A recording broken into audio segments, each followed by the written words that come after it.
Halo,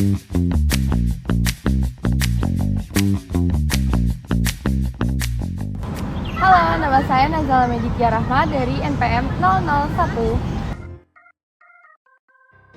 Halo, nama saya Putri Askia, saya NPM 04.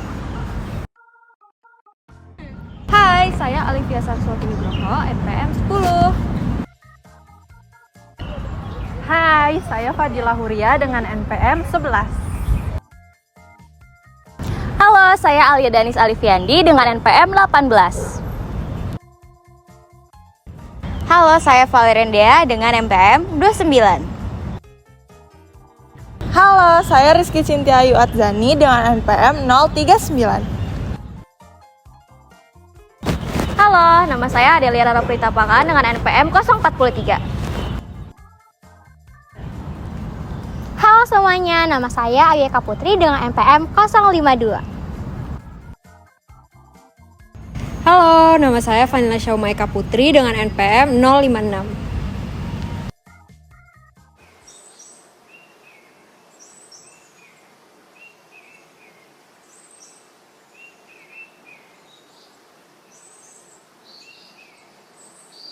Larangan penggunaan tas belanja atau kantong plastik sekali pakai sudah dilakukan sejak 2016. Larangan penggunaan kantong plastik sekali pakai kepada seluruh masyarakat pada 1 Juli lalu.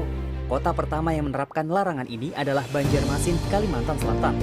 Untuk seluruh Indonesia kini sudah ada 28 kabupaten kota dan 2 provinsi, yaitu Bali dan Jakarta, yang memberlakukan larangan kantong plastik sekali pakai.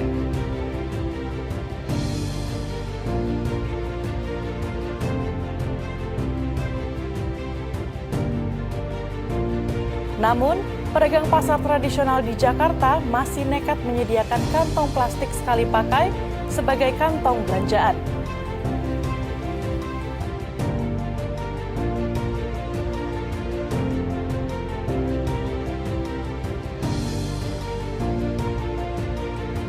Di tengah riuhnya kota, ada suara alam yang mulai pelan.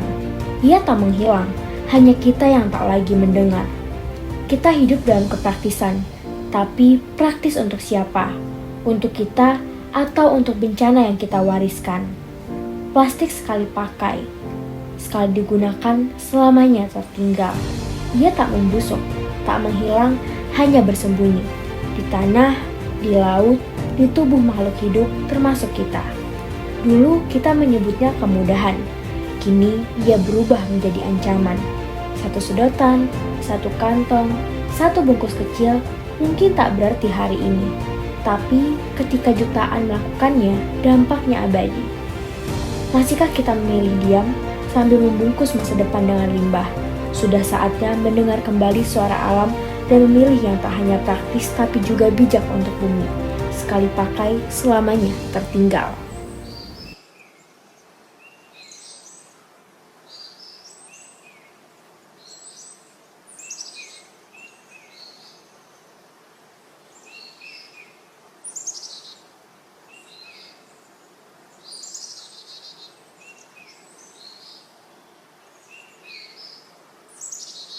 Aku pikir kita sepakat buat nggak pakai plastik hari ini. Iya, gimana sih guys? Mana buang sampah sembarangan lagi?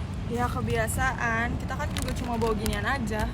Tapi jujur ribet banget gak sih kalau misalnya harus bawa tote bag lagi? Tapi plastik ini tuh nggak akan hancur dalam 100 tahun, sedangkan kita pakai cuma 10 menit. Ya kalau dilarang, kenapa toko-toko masih pakai plastik? Nah, itu penting implementasi kebijakan, bukan soal kita ngebuat kebijakan, tapi gimana kita ngejalanin dan juga diterima masyarakat. Guys, kebijakan pelarangan penggunaan plastik sekali pakai itu udah ada dari tahun 2019 loh, lewat Permen LHK nomor 75 tahun 2019 dan disusul oleh Pergub DKI nomor 142 tahun 2019. Nah, isinya itu tentang pelarangan kantong plastik di pusat perbelanjaan dan pasar. Nah, implementasinya berbeda-beda, tergantung daerahnya. Nah, kebijakan ini juga dirancang sebagai respon terhadap krisis sampah plastik, guys. Dan dari data KLHK juga, Indonesia per tahunnya itu menyumbang sampah 64 juta ton per tahunnya. Dan 17% diantaranya itu sampah plastik. Mirisnya lagi, 80%-nya itu dari daratan loh sampahnya. Berarti kebijakan ini bukan secara formalitas aja dong? Iya, betul.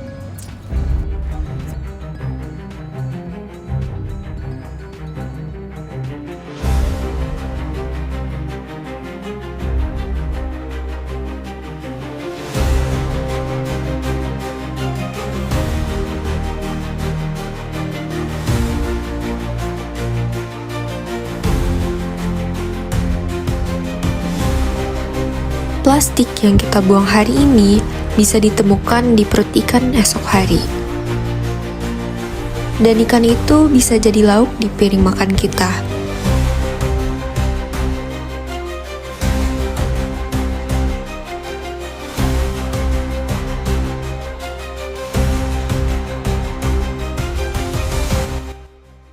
Sampah plastik itu bisa masuk rantai makanan loh guys, sebagai mikroplastik, bahkan bisa ditemuin di dalam darah manusia. Hah, serius? Dampaknya nggak kelihatan tapi nyata ya? Tapi kenapa ya implementasinya masih belum maksimal? Buktinya masih banyak plastik yang dikasih dari warung-warung, pasar, bahkan online shop aja masih banyak yang pakai plastik. Pertama, belum ada insentif yang jelas bagi pelaku usaha. Nah, yang kedua, alternatif ramah lingkungan itu masih mahal dan langka sekali. Dan semua masyarakat belum semuanya sadar guys, bahkan edukasi publik juga belum merata. Artinya perlu adanya evaluasi secara menyeluruh apa yang gagal dan kenapa. Bukan cuma soal aturan, tapi juga soal ekosistem pendukung, mulai dari produsen, konsumen, sampai pemulung juga. Evaluasi kebijakan bisa dilakukan oleh dua pendekatan, yaitu top down dan juga bottom up. Top down menilai apakah instruksi pusat dijalankan juga di daerah. Bottom up mengukur apakah masyarakat ikut serta.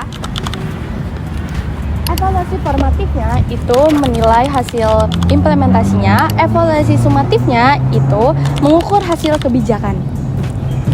Indikatornya berupa volume sampah plastik yang berkurang, tingkat kepatuhan toko, dan juga kesadaran masyarakat. Tapi indikator yang paling penting adalah perubahan perilaku. Bumi ini bukan warisan, tapi hanyalah titipan. Kita bisa mulai dari hal kecil, misalnya bawa plastik sendiri, pakai ulang, dan tolak plastik. Karena kebijakan hanya akan hidup kalau kita yang menjalankannya. Kamu punya pilihan, sekali pakai atau tertinggal selamanya. Untuk bumi kita pilih berubah, start from within, dari keputusan kecil sehari-hari. Kebijakan pelarangan plastik sekali pakai bukan hanya tentang regulasi, ini tentang mindset, tentang prioritas, tentang masa depan yang kita pilih. Implementasi adalah langkah, evaluasi adalah cermin, dan bumi adalah tujuan kita.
Kita tuh neduh.